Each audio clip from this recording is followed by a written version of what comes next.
hivi vitu vinne Muislamu akiwa navyo, basi Rasulullah sallallahu alayhi wasallam anasema huyu mtu hana haja ya kuwa na wasiwasi juu ya vile vitu alivyovikosa hapa ulimwenguni, kwa sababu yeye ni material ya peponi moja kwa moja. Vitu gani? Sikiliza kwa makini wewe Muislamu ili ufaidike.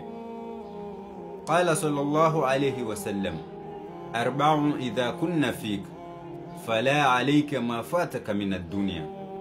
Muislamu yote mwenye hivi vitu vinne kwenye moyo wake, basi hahitaji kuwa na wasiwasi juu ya vitu vyote alivyovikosa hapa kwenye ulimwengu wa ardhi. Kitu cha kwanza, sidqul hadithi, mtu mwenye kuzungumza ukweli muda wote, huyu basi ni material ya peponi.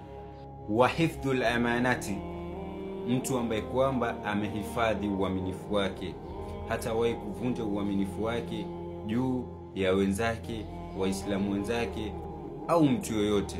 Huyu mtu ana ile quality ya kuingia katika pepo ya Allah.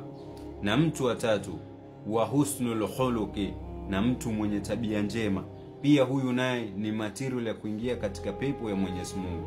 Kabla sijakamilisha mtu wa nne, hakikisha wewe Muislamu una follow kurasa huu kwa mafunzo zaidi, na unawasambazia waislamu wenzako kama sadaqatul jariya ili nao waweze kujifunza.